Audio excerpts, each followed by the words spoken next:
নমস্কার। আশা করি আপনারা ভালো আছেন, সুস্থ আছেন। আপনারা সর্বদাই ভালো থাকবেন, সুস্থ থাকবেন। তো আজকে আপনাদের মাঝে যে মন্ত্র নিয়ে হাজির হয়েছি, সেই মন্ত্রটি হচ্ছে আত্মরক্ষার দেহ বন্ধন করার মন্ত্র। তো আপনারা এই মন্ত্রটি খুবই প্রাচীন মন্ত্রটি এবং খুবই কার্যকারী। তো যে কোনো জায়গায় কবিরাজি করবার যাওয়ার আগে আপনারা এই মন্ত্র দ্বারা দেহ বন্ধন করবেন।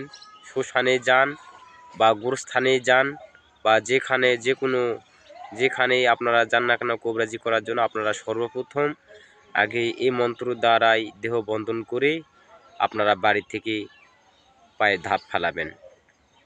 এই মন্ত্র দ্বারা দেহ বন্ধন করে গেলে শ্মশানে কাজ করতে গেলেও শ্মশানে কোনো অপদেব দেবী বা আত্মা খারাপ রুহুটু আপনাকে কোনো আক্রমণ করতে পারবে না, ক্ষতিগ্রস্ত করতে পারবে না, এবং যে কোনো শত্রু আপনার কোনো ক্ষতি করতে পারবে না। সর্বদিক থেকে আপনি সুরক্ষিত থাকবেন।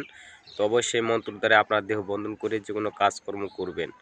তো মন্ত্রটি আমি স্ক্রিনে দিয়ে দিচ্ছি এবং মুখে বলে দিচ্ছি, আপনারা ভালোভাবে শুনে জেনে নিয়ে ভালোভাবে মুখস্থ করে নিয়ে আপনারা কাজ করবেন।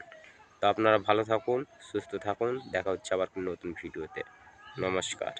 মন্ত্র হচ্ছে আদর দেবতা বন্দন নিরঞ্জন, ধর্মের বন্দনা করি মন্ত্রের সাধন। বন্দিব জয় দুর্গা আমি হয়ে সাবধান, মনসা মাতায় বন্দ লাগেনি প্রধান।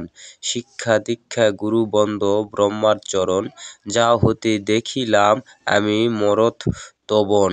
ডাইনে যোগিনী বন্দ মনস্থির হয়ে, বন্দিতে বন্দিতে যে বা এড়াইয়া যায়। শত শত প্রণাম আমি করি তার পায়, লাখ বন্ধ আমার অঙ্গে আজ দুপুর কাল রাত্রি।